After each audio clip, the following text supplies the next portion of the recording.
Bueno, buenas tardes. ¿Qué tal? ¿Cuánto tiempo? Bienvenidos a esta lectura de Carlos López de Gregori. Y quería agradecerle que vuelva a estar en esta casa, porque ya en otra casa, pero bajo el mismo sello, porque hay cosas de él en el Museo del Escritor que tenemos abajo. Y agradecerle a Martín Rodríguez Gaona, que es el que ha propuesto el evento y que va a hacer la presentación. Así que nada más, si estén interesados en comprar libros, hay muy pocos ejemplares, así que quiero que los vea a suelta. Hasta luego. Hasta luego. Gracias, Claudio.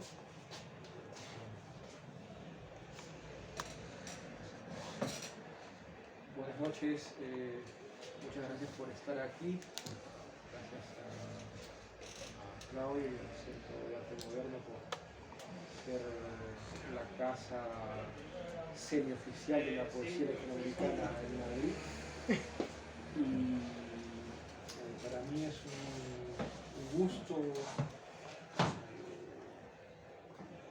celebrar la poesía de Carlos López de Gregori, que es sin duda uno de los poetas peruanos vivos más importantes, lo cual es bastante decir, porque si me permiten descender al anecdotario, cuando yo empecé a escribir o a leer con la pretensión de escribir, en Lima había al menos 15 poetas de primer orden,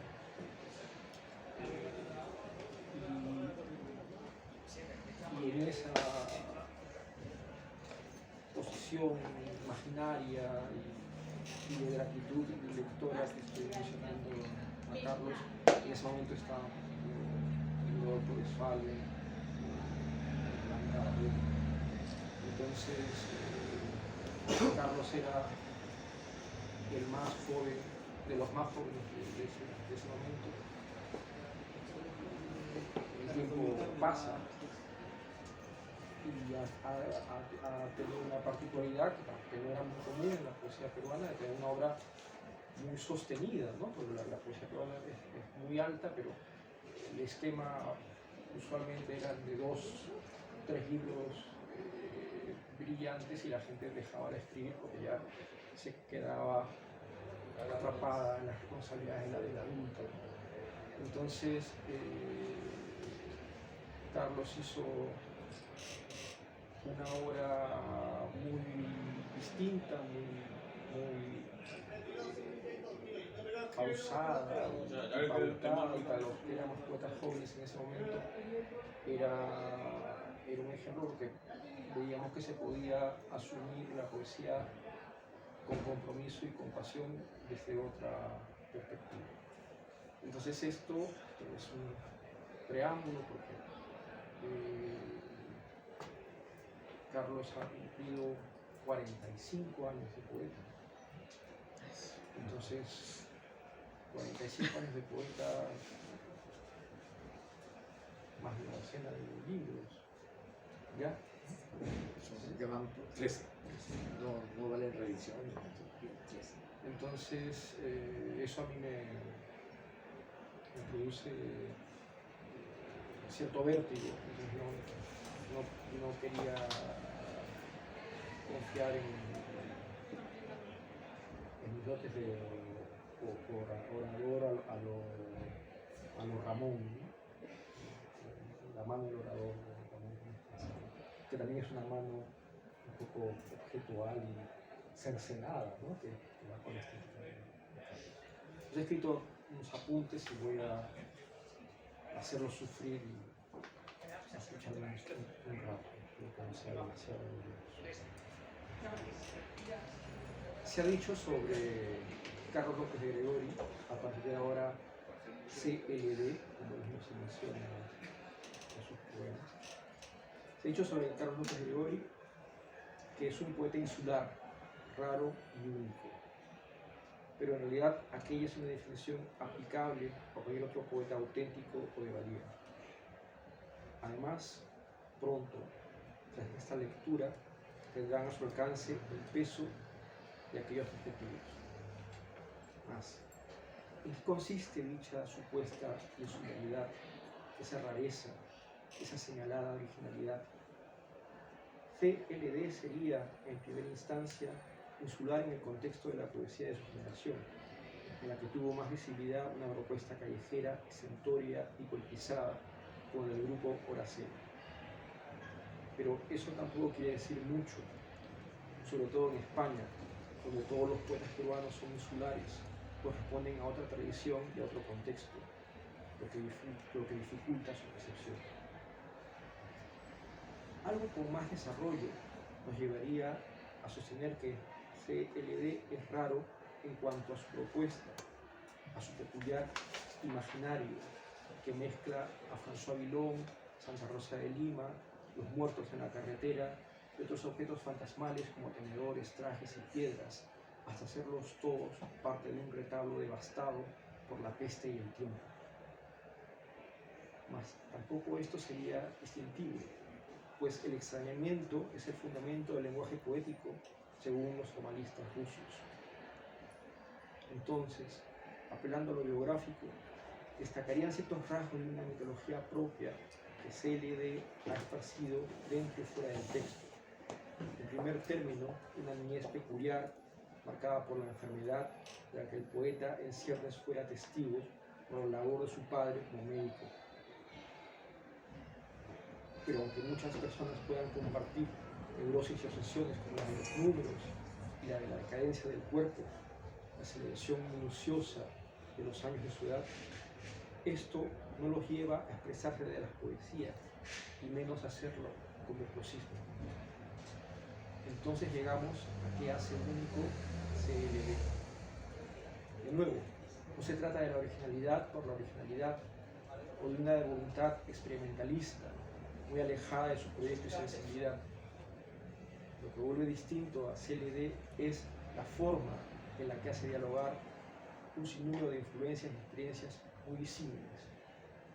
Así, aunque el poeta se encuentre siempre lejos de todas partes, una lectura y una escucha atentas nos permiten reconocer los contrastados y agónicos paisajes de una capital del tercer mundo y también los de nuestro propio espejo, el reflejo íntimo de inconfesables temores y pesadillas.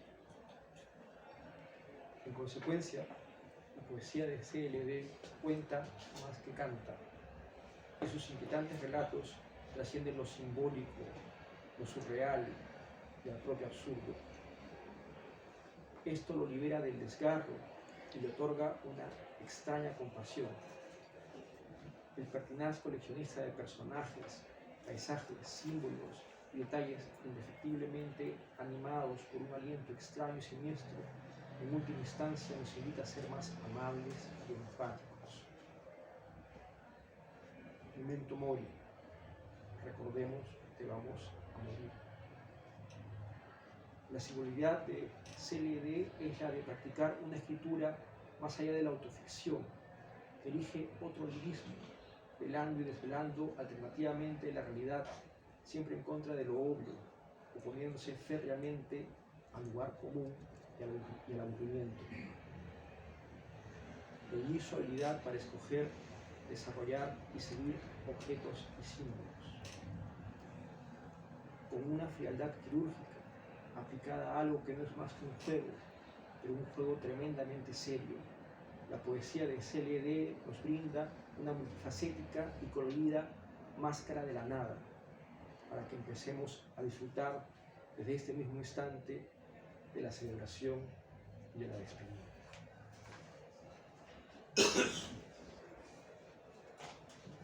Carlos Valera.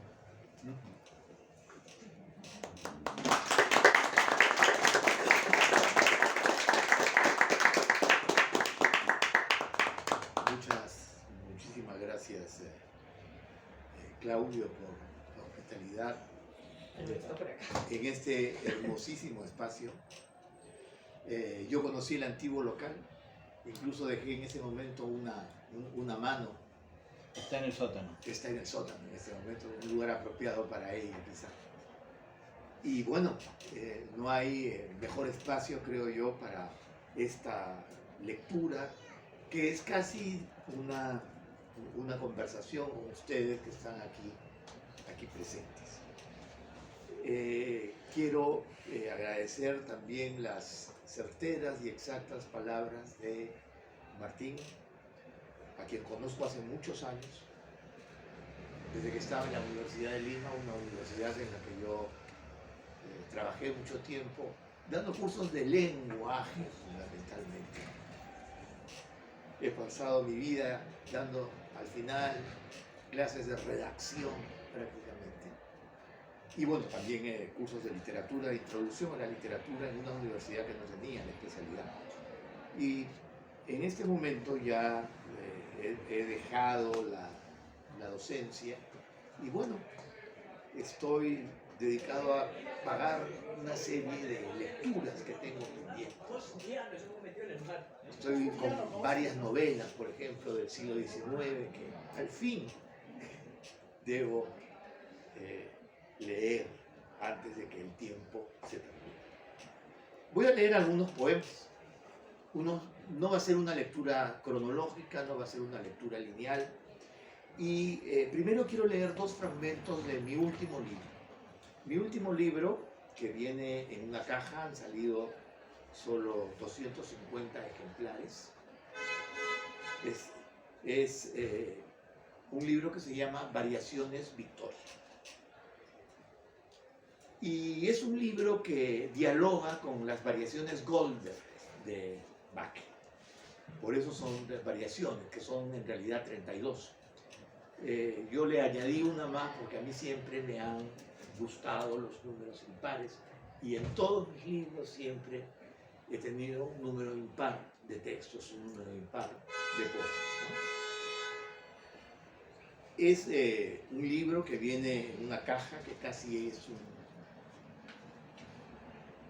féretro, podríamos decir, y tiene una galería que aquí la tenemos, con una serie de poemas visuales, de intervenciones de ciertas fotografías que yo he trabajado. En este momento, ahora que he dejado de enseñar, estoy explorando con la visualidad para abrir otra puerta en mi escritura. Voy a leer dos fragmentos, porque en realidad es un solo poema dividido en 32 partes, más una coda. Pero voy a leer dos fragmentos de él. Es un libro híbrido, es un libro de límites imprecisos, es un libro que reúne, anuda ficción, reflexión, memoria, poema en prosa. Bueno, para mí fundamentalmente es un poema en prosa tal como lo concebía Baudelaire, ¿no? Ese discurso que se nutre de tantos elementos y que en realidad puede ofrecer una infinidad de puertas y de posibilidades.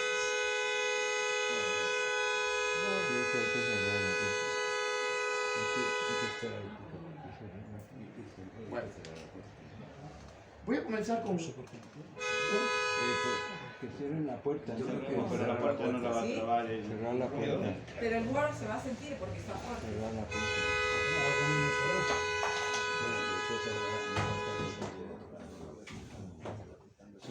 Alguien ha tapado el garaje, alguien.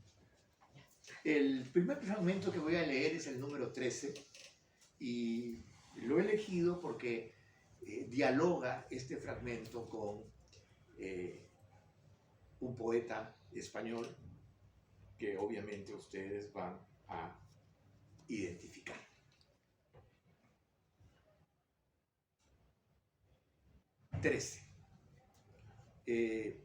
Como una aclaración final, Victoria es un cráneo.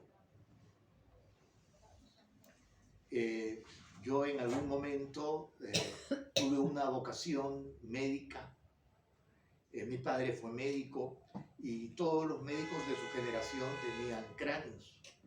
Y bueno, un día un amigo médico, como un recuerdo ante esa vocación que se desvaneció y terminó en el dominio de la literatura, me trajo un día un cráneo que en realidad fue usado, fue utilizado, fue empleado, él lo tenía en los gabinetes anatómicos. 13. Umbrío por la pena, casi bruno. Victoria no es bruna. Tiene ese color brillante del barniz. Es su vestido final tras varios meses en un gabinete anatómico. Cada músculo, nervio, órgano, tendón fue reconocido con minuciosidad. Imagino las clases en la mañana y veo un grupo de estudiantes inclinados sobre el cuerpo. Hay un pudor académico y usan algunas sábanas sucias para cubrir los fragmentos. Las luces blancas y el olor a fenaldehído colman la sala. Ya pasaron varios meses y las preguntas de los profesores médicos han abrumado a los estudiantes. Horas sin dormir, memorizando esa inmensa nomenclatura que solo algunos anatomistas conocen a la perfección. Hay que contrastar las palabras y las láminas de los libros con el cuerpo bendito que pide su nominación. Un antiguo estudiante me ha contado que la cabeza se dejaba para el final. El último tramo del ciclo estaba dedicado al lugar donde reside el alma. Pero nadie tiene alma. Vivimos en tiempos desalmados, umbríos, casi brunos. Después del examen, alguno de los auxiliares del gabinete efectuó la tarea final. Limpió los restos con ácido y luego secó los huesos. Los sepultó en un pequeño desierto, quizás de cal. No conozco la duración del proceso. Victoria no es umbría, pero yo sí. Umbrío por esa pena tenue que me socava. Llamémosla conciencia bruna, memoria, raciocinio, azar. Llamémosla tiempo exilio. Tiempo que me ha concedido nadie, que es uno de los nombres de Dios. Yo albergo vacío y tiempo que se expanden o comprimen en una música interna. En los albores del Neolítico se usaban los cráneos como resonadores. Los llenaban con semillas o pequeños guijarros. Sonar es oriental. Escuchar y tal vez adormecerse cuando solo tenemos falsas palabras. Soy falso. Soy incruento de cuerpo y cruento de alma. Victoria, eso repiten tus resonadores. Debo descifrar esos sonidos y después memorizarlos. Debo escribir una partitura, preparar como la serpiente una nueva piel anual. Tan solo puedo ser serpiente, saliva, sonido de guijarros o semillas. ¿A dónde iré que no vaya mi perdición a buscar? Miguel Hernández dice en su elegía Ramón Sige que besaría la noble calavera del amigo. Mi cráneo no es noble. No asumí un destino trágico o benigno. No participé en ninguna guerra como si lo hizo el poeta hortelano de Orihuela. Pero en algún momento abordaré el tren de los heridos. Van derramando piernas, brazos, ojos, van arrejando por el tren pedazos, pasan dejando rastros de amargura, otra vía láctea de estelares negros. Paso a otro momento.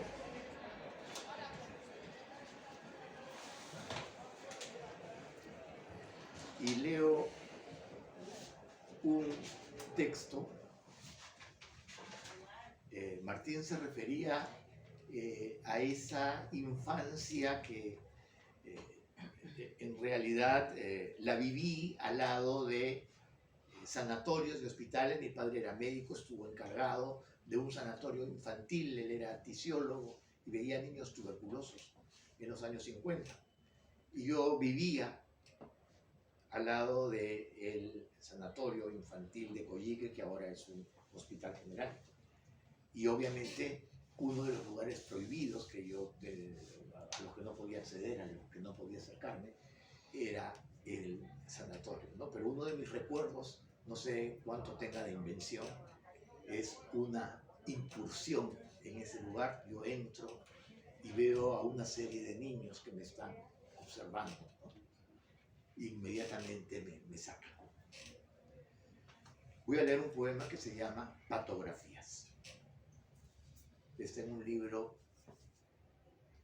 a mano umbría.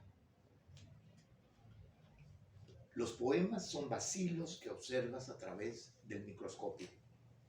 Bacilos de Koch, bacilos de Yersin, bacilos de Hamsey. Los poemas son patografías.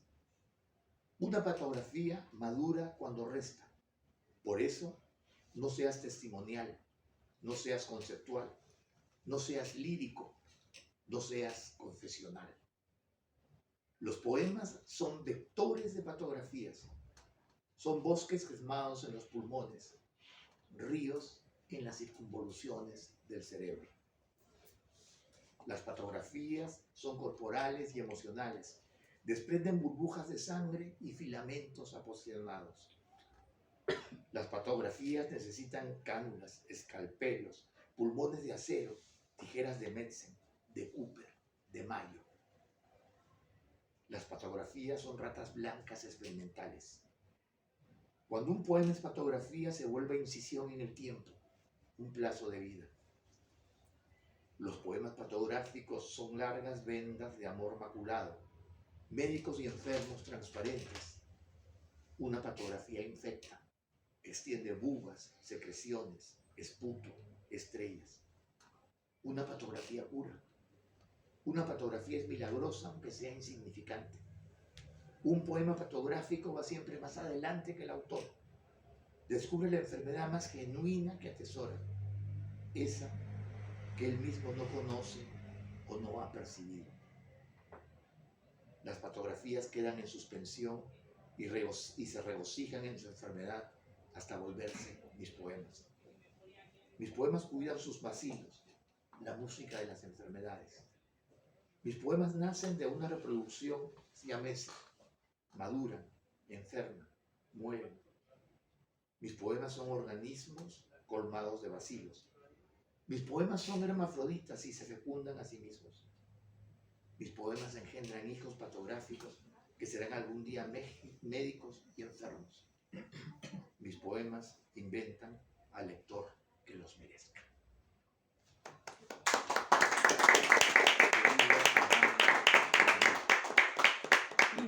Ahora, para cambiar un poco el tono, leo un poema que está en un libro que se llama Una mesa en la espesura del bosque.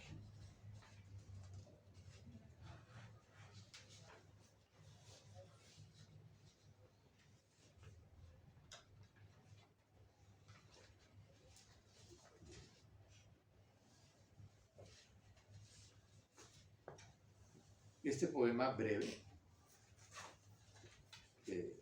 se titula Arrojo.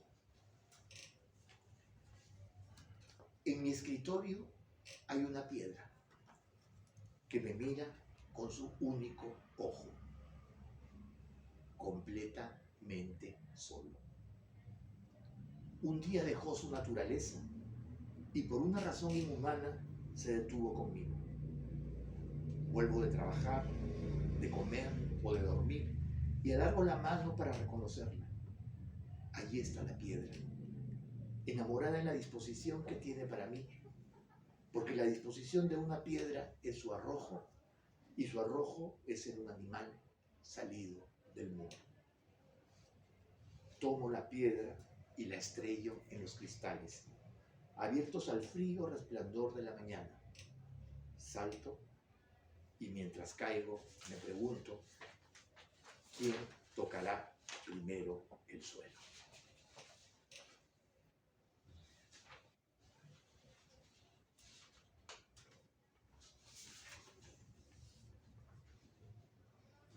Un poema que para mí tiene un significado especial. Es uno de mis poemas que tal vez nacieron para mí en un estado casi de gracia y que se llama Siempre es al sur. Cierra la primera edición de la recopilación de mi poesía que apareció en el año 94 y que se titula Lejos de todas partes, como esta lectura también. Siempre es al sur. Siempre ha sido al sur para ti. Y porque siempre ha sido el sur, lo has amado. Tú le entregaste flores cada repetida primavera para que adornara las latas de su casa. Le escribiste tus mejores cartas y poemas donde nada le decías, o apenas le decías que el amor en el sur es una cueva y un tiznado cisne y el rincón donde vigila una luna de palo y alambre. Al sur puedes golpearlo también. Perderlo si quieres en un taxi perdido a medianoche. Encenderlo con las luces y pétalos de las últimas calles y apagarlo después. Dormirlo. Tizarlo de piedras y de voces. Ocultarlo como a una joroba o a una enfermedad. Pero nunca olvides que todos los trenes que corren atropellando la noche con sus silbidos o los ríos que merodean buscándote vienen desde el sur. Y son del sur las botas decepcionadas de tus leguas, tus palabras que tuercen a la hora justa las conversaciones, los olores más secretos, el anillo que llevas como una prueba de miedo o fidelidad, los hilos vivos con los que coses tu ropa. Tu puerta abre al sur. Tu cama duerme para el sur. Los labios que vuelan fríos y partidos te besan desde el sur. Y más adelante, si en un jirón de carne o en un hotel al fin o en una lengua postrera descubres que en el sur no existe secreto alguno, no te entristezcas. Solo abre la ventana y escribe en la noche estrellada que el sur fue tu empeño y tu orgullo y tu amor y que estar en el sur fue suficiente. Ahora paso a un poema más reciente que está en este pequeño librito que en realidad recoge textos que algún día formarán parte de otros libros. Simplemente un editor quiso sacar este pequeño librito y sacó una primera edición que se agotó de 100 ejemplares y ha vuelto a salir la segunda de otros 100. Este poema, que es el que abre este librito, se llama Fenicias. Sidón, Tiro, Cartago. Ustedes son 3 nombres vacíos que memoricé en el colegio y que no lograba ubicar en ningún mapa. Los nudos de una épica y una ética. Sidón. Así te llamabas, padre. Inventé una familia de 3 en la que no cabían mis hermanos. Padre, madre e hijo en una casa rodeada de desfiladeros. Había un ojo en el centro de una pared triangular que compartíamos como las 3 borbonas. Nunca sabíamos quién era el que miraba. Eras mi madre, Tiro. Amé tu talle, el turbante a la manera de Dido y el cigarrillo mentolado cuando jugabas canasta con tus amigas. Sigo un rastro de lodo o leche que no sé a dónde llega. Quizás allí te ocultas. Me enseñaste a no sentir, Confundiste las estrellas que me alumbraban. Me arrojaste a incontables viajes de los que nunca retorné. Cartago. Quiero ese nombre para mí. Las guerras púnicas y 40 elefantes que atraviesan los Alpes en el invierno. Con sus trompas golpean las nubes y las rocas. Tiemblan, pues saben que solo uno sobrevivirá. El cielo es un tambor. Tiro, Sidón, Cartago. Subo las montañas en el cuello de Cirus y llevo conmigo los 3 tiempos. Sidón, eres el pasado que perdí o me faltó. Tiro, mi presente inmóvil en su vigilia carnicera. Cartago, un futuro de punzante ancianidad. O quizás me equivoco, y estos nudos son 3 pecados capitales. A los 25 elegí la avaricia en un juego de dados. Después la soberbia, que es una diosa naciente, y me dio a beber la lujuria de sus pechos. Ahora debo escoger otra vez. Me quedo con la envidia, que es una sucesión de imposibilidades, con la pereza y su cantata natural, con mi lujuria más imaginada que cierta, celosa del hoyo en que la oculto. Cartago, Tiro, Sidón. Lanzo los dados esta medianoche de 40 noches. Pierdo el mar. No hay 3 tiempos ni una familia que comparte un ojo. La gracia de Baal ya no me protege y solo me queda la tristeza, que es el 8º pecado capital. Existió hasta el siglo VI y luego se desvaneció entre velas penitenciales. Dejo para ella mis dientes atónitos, roídos, sucios, castañados.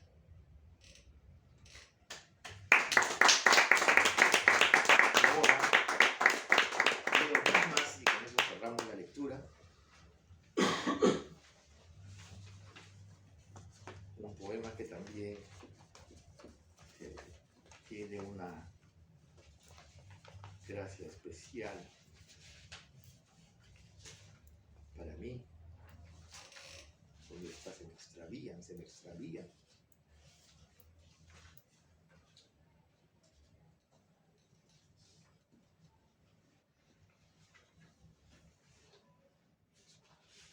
Voy a dejar para el final uno que son simetrías. A este poema que se llama 2 madrastras. Es un poema dedicado a mi madre que ya falleció. Ella tenía Alzheimer y bueno, jamás llegó a conocer este poema. 2 madrastras. Esta mañana vinieron a buscarme 2 madrastras. Llamaron a la puerta con desesperación y me dijeron al unísono: no tenemos dónde ir. Déjanos quedarnos contigo. Podemos barrer toda la noche y surcir tus calcetines. Sabemos cocinar platos inadmisibles de madrastras. También canturrear viejas canciones para dormir con esa voz de largos pozos de vino que brota en nuestras gargantas. Lucían enjutas y era difícil reconocerlas en sus viejos trajes de un tiempo prohibido, pero las dejé pasar en un acto de justicia filial. Cuando nací, primera madrastra, tenías 23 años. Ayer cumpliste 81 y cada día que pasa te pareces más a mí. Casi podría decirse que somos una sola cabra con las ubres colmadas de leche mezquina. En cambio tú, segunda madrastra, no tienes edad. Te quedaste inmóvil en 1952. Físicamente la desproporción nos distanció y fuiste empequeñeciendo. Espiritualmente siempre me excediste y terminaste ocupando la noche inmensa en la que permanezco inmune a todos los cambios. Ustedes, 2 madrastras, son mi error. Ustedes son mi ensalmo a la hora decisiva de la fiebre, cuando no consigo dormir, y me arropan con sus dedos llenos de agujas para tranquilizarse. Lo que seré, ya fui. Y lo que fui es una nítida mañana en la que llegaron 2 madrastras para decirme: vivamos los 3 juntos una exigua vejez.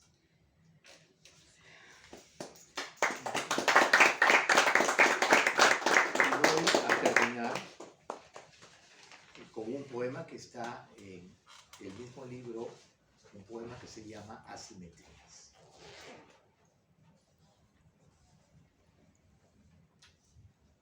Es un poema dividido en 5 partes.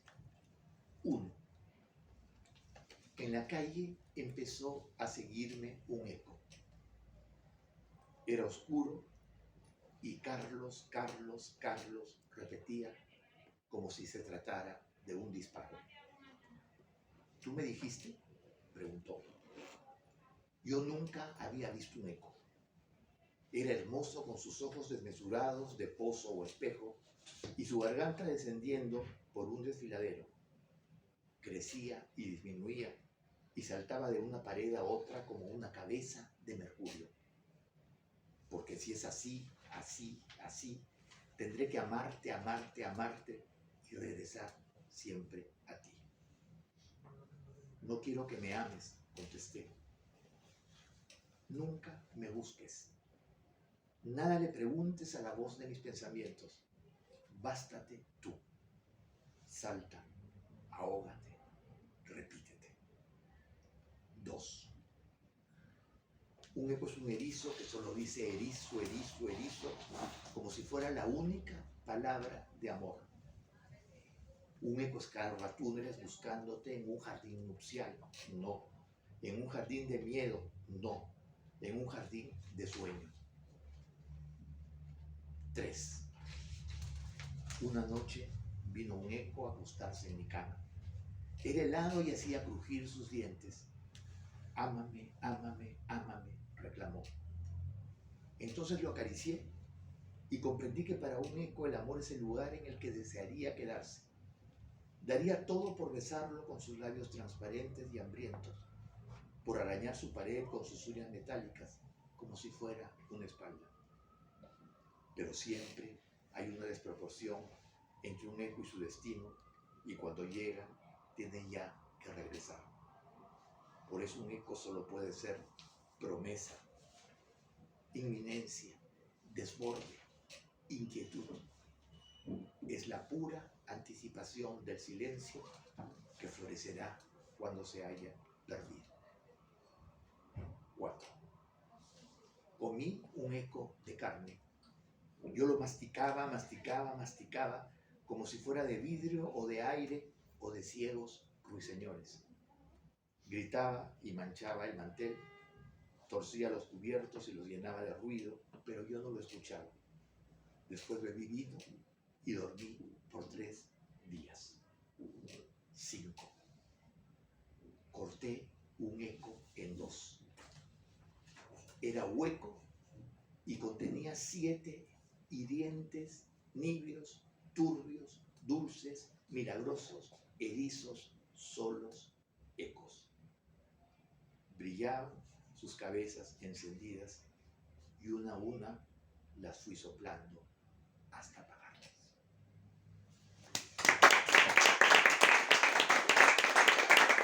Y con estas cabezas encendidas que se apagan, creo que terminamos la lectura. ¿Ah? Y podemos tomar un vino marchito. ¿Ah? O alguna ¿Alguien pregunta. tiene alguna pregunta, queja o sugerencia?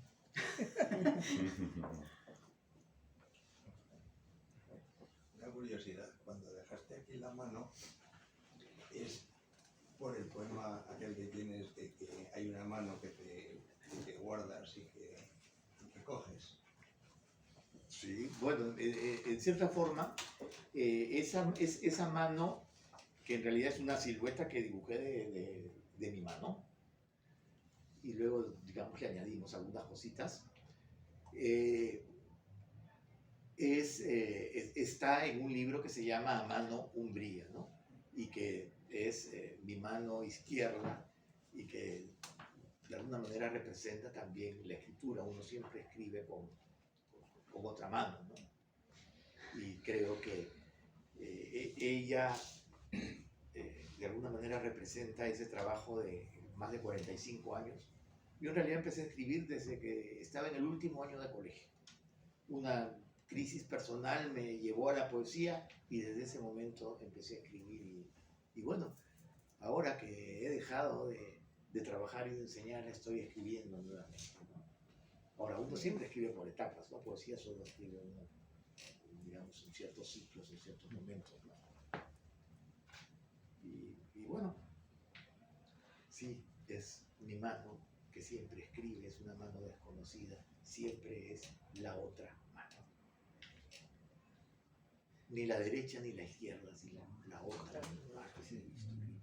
Sí. Yo no conocía tu poesía, pero no puedo enjuiciarla nada más que por escucharte, sino hay que leerla, naturalmente. Pero lo que sí me ha parecido es que tu poesía es como una especie de bisturí. Y además, con una potencia imaginativa enorme también. Yo creo que esos dos, pero vamos, es una impresión muy del momento, y ya digo que eso hay que leer la poesía y no solo escucharla. Sí. Probablemente sea un acercamiento certero y muy gratificante para mí, ¿no? Porque a mí siempre me ha interesado, digamos, la precisión.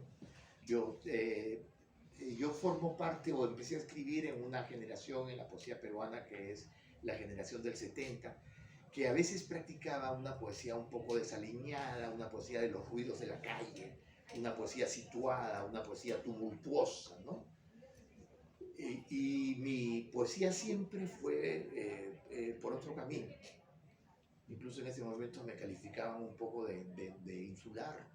Al comienzo pasó un poco, digamos, desapercibida porque no se adecuaba a los cánones y las expectativas de ese momento, ¿no? Pero poco a poco, digamos, ha ido construyendo su universo, ¿no?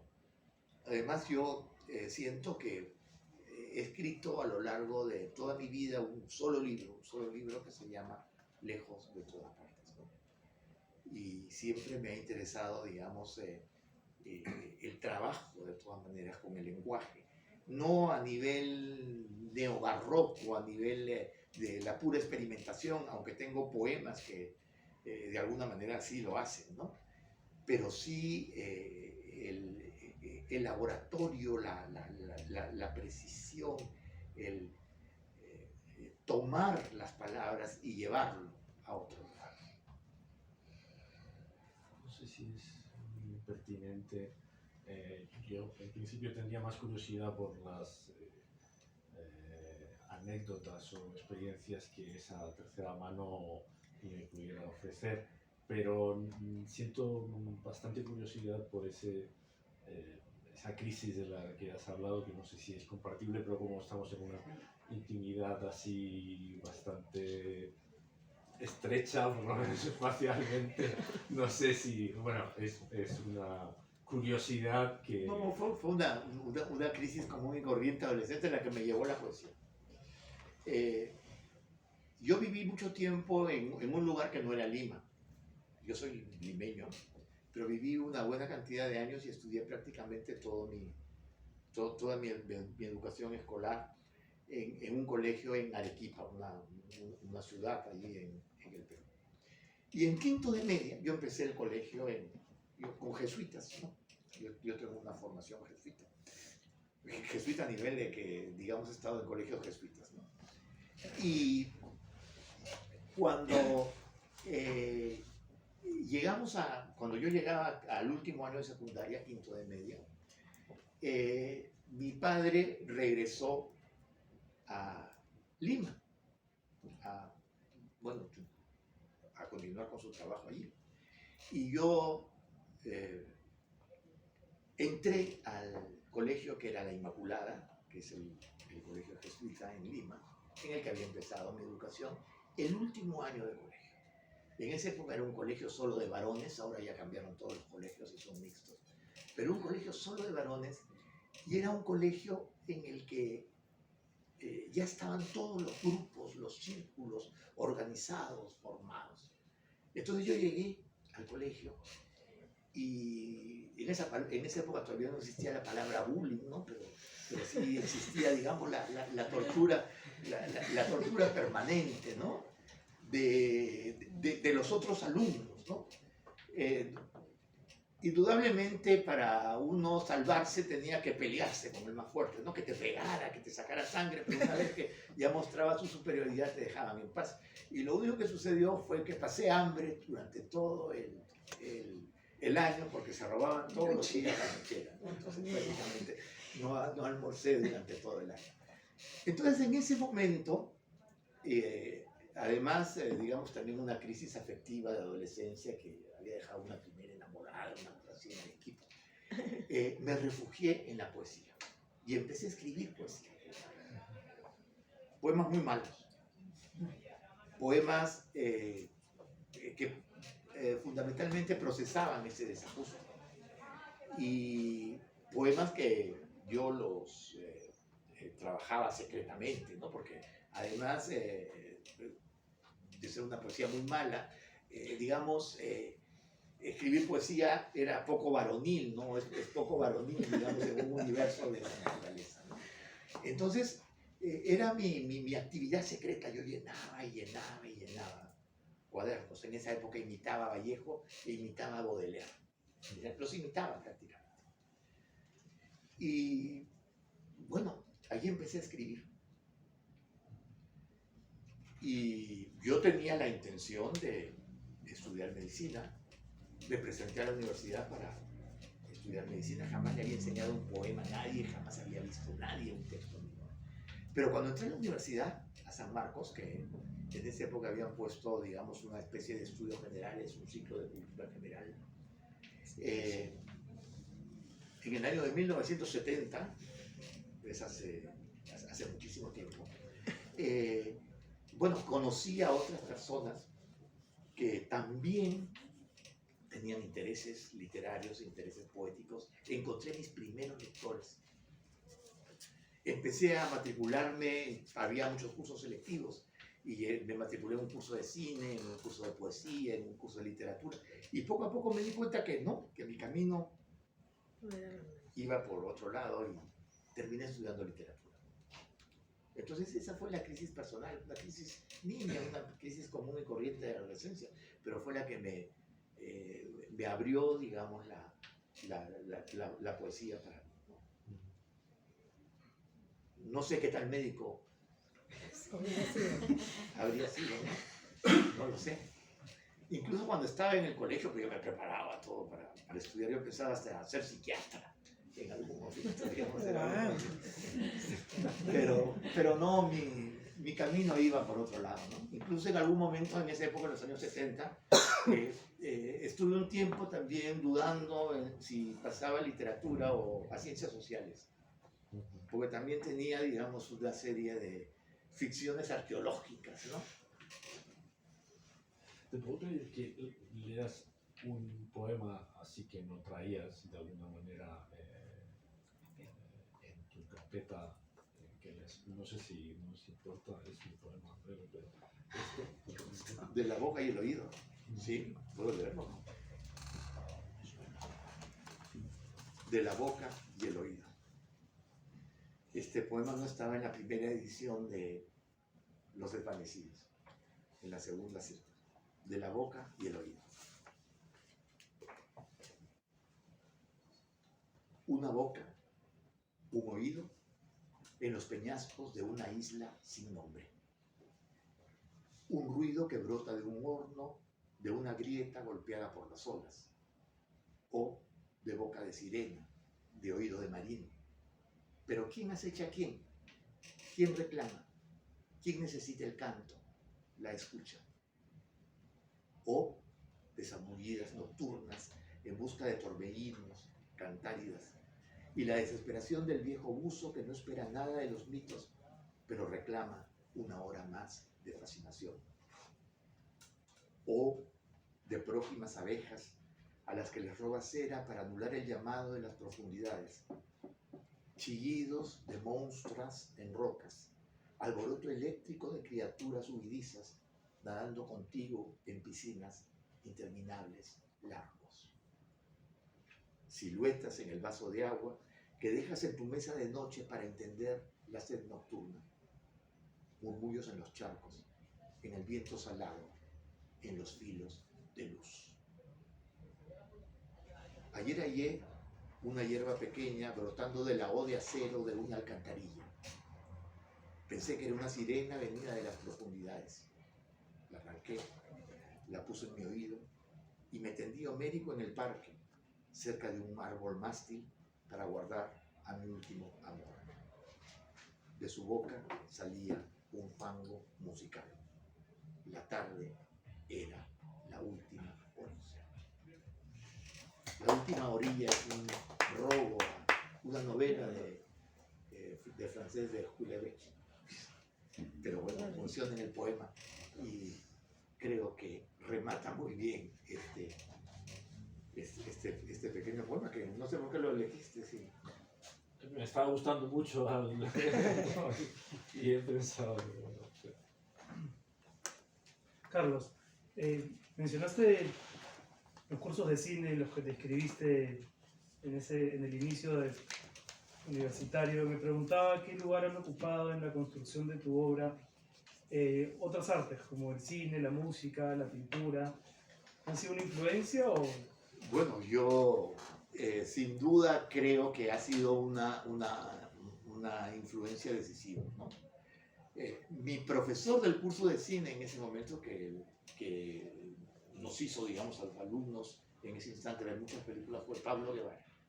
Pablo Guevara es un poeta peruano de la denominada generación del 50. Y él acababa de regresar de Europa y entró a trabajar a San Marcos.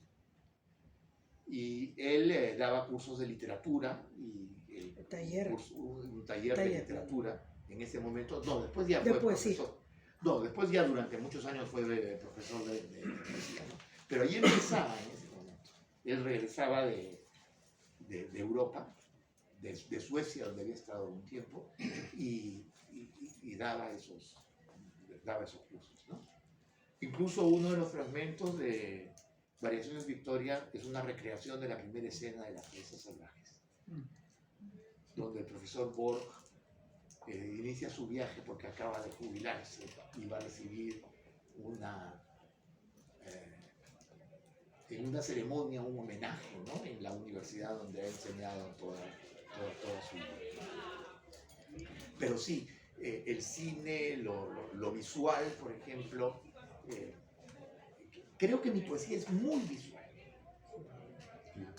Y tiene también un componente narrativo, no exactamente de un relato con nudos, desenlaces, ¿no? Pero son como pequeñas escenas que uno está atisbando, ¿no? Y en algún momento a mí me han acercado, por ejemplo, a una poesía que tiene ciertos elementos surrealistas, pero a mí paradójicamente la escritura surrealista, no, bueno, hay grandes poetas surrealistas peruanos, ¿no? Empezando por César Mora, ¿no? Pero en realidad, digamos, probablemente ciertas imágenes sí han nutrido, ¿no? mis poemas, ¿no? Por ejemplo, yo en el fragmento que leí de Victoria, se hacía una mención a que la cabeza, el cráneo, era el lugar del alma, ¿no?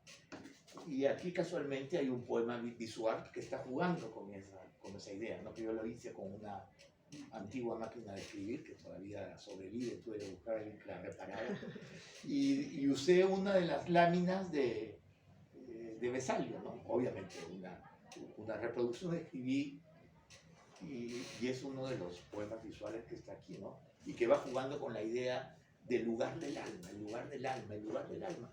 Y casualmente, digamos, este esqueleto está con el cráneo, está señalando.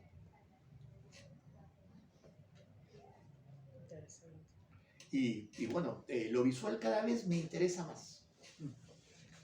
Ahora, mis capacidades para dibujar son mínimas, ¿no? Pero puedo, digamos, hacer montajes, recurrir al collage. Y no tengo mucha motricidad. Entonces, a veces Roxana, que está aquí, me apoya con la tijera para poder recortar, ¿no? Y un bisturí, porque también hay unas cuchillas que parecen casi bisturís para poder cortar las imágenes, ¿no? Pero estoy haciendo ahora eso.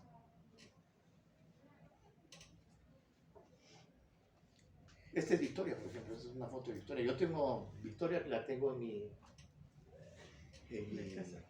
biblioteca. Ahora va a llegar el momento en que la voy a sepultar, ¿no?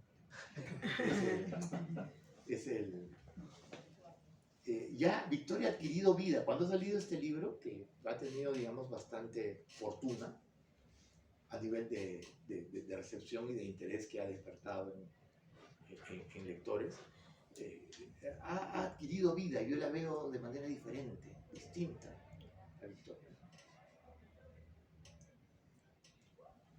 Carlos, un alcance. Tu experiencia universitaria, Martín ha sido tu alumno, nos comentabas en algún momento, la Universidad de Lima, ahora hablas de San Marcos, todo esto ha influido también como maestro, Sí, la labor que has supuesto. tenido, que ya no haces, ¿no? Porque hay generaciones, yo soy de la generación de Martín, te hemos leído, te hemos gozado, nos encanta que estés por acá, la verdad. Las generaciones posteriores que te siguen leyendo es un compromiso también para nosotros y una gran alegría. Por supuesto, digamos, el enseñar me ha permitido, digamos, estar en contacto, nutrirme de las inquietudes de los jóvenes, ¿no? Y paradójicamente no tiene, digamos, la especialidad de literatura. La Universidad de Lima tiene la especialidad de comunicaciones, pero aquí tenemos a 2 exalumnos que han terminado dedicados a la literatura, ¿no? Ahora, confieso, sí, y Martín es un estudioso del tema, que me siento muy lejano de la poesía que hacen las nuevas generaciones. Digamos, me refiero a toda esa poesía que ya tiene que ver con las redes, con internet, con otro tipo, digamos, de discursos, ¿no? Tal vez me siento ya... Pero es el destino de los poetas, pues deben ser también asesinados, ¿no? Por las nuevas generaciones. A alguien terminan, digamos, interesando, ¿no? Algún texto, ¿no? Bueno, muchas gracias Carlos, muchas gracias Martín y gracias a ustedes por venir. Muchísimas gracias a ti por este hermoso lugar y esta posibilidad de compartir con ustedes. Gracias, Claudio. No, gracias.